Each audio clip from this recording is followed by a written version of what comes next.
Donc, nous allons faire un récap de nos précédentes sessions sur comment développer son business sur les réseaux sociaux. Dans un premier temps, nous avons parlé de comment créer sa présence sur les réseaux sociaux, donc notamment créer sa page professionnelle Facebook et son compte Instagram. Donc une fois qu'on a bien rajouté les informations sur nos business telles que l'adresse et de quel type de business il s'agit, on va rajouter une photo ou une vidéo accrocheuse qui va représenter notre entreprise. Et surtout, rajouter un call to action pour inciter les clients à interagir avec votre entreprise. Ensuite, pour développer sa marque, on va utiliser des formats tels que... donc il faut utiliser un mix entre les vidéos, les stories et les images. Et ça va être l'occasion de créer du contenu qui va avoir de la valeur ajoutée pour créer un lien émotionnel avec votre audience. Donc, on va utiliser multiples formats tout en restant très court, à moins qu'il s'agisse de tutoriels ou un contenu long où on donne des informations, notamment une formation sur comment apprendre à faire X ou Y en fonction de votre entreprise. Si on se focalise sur son produit uniquement, en montrant ses produits, on se rappelle de rester donc très court, entre 6 et 15 secondes. Donc, en termes de best practice pour les créatives, on va montrer sa marque très rapidement et il faut trouver un équilibre entre le message et le temps. Il faut également designer son son, donc il faut qu'on puisse consommer ce contenu avec et sans son.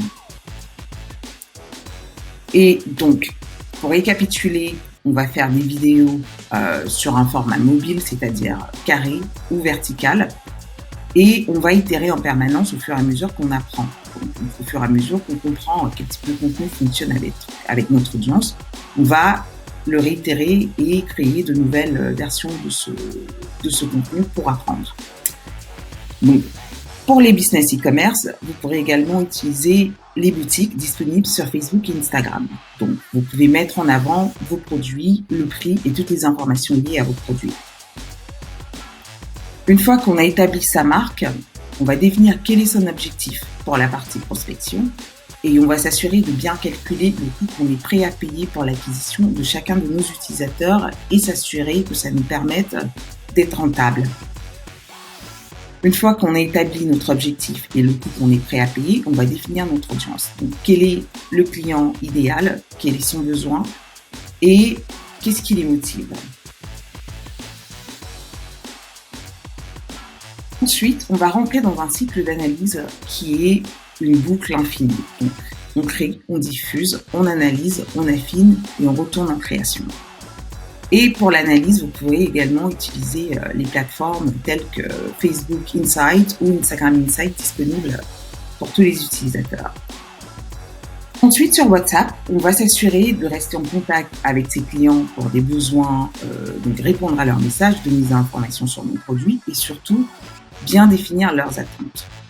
C'est-à-dire mettre des messages automatiques pour expliquer aux clients qu'on retourne vers eux au bout de 24 heures ou 48 heures en fonction de nos disponibilités. Et faire preuve de réactivité, c'est extrêmement important sur WhatsApp.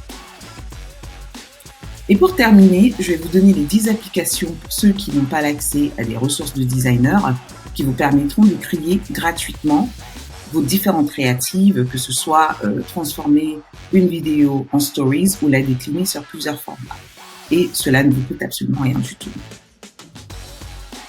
Enfin, pour développer chacun de ces points que nous avons abordés, rendez-vous sur facebook.com/blueprint où vous aurez l'accès à 90 modules entièrement gratuits qui vous permettront d'approfondir sur chacun de ces points.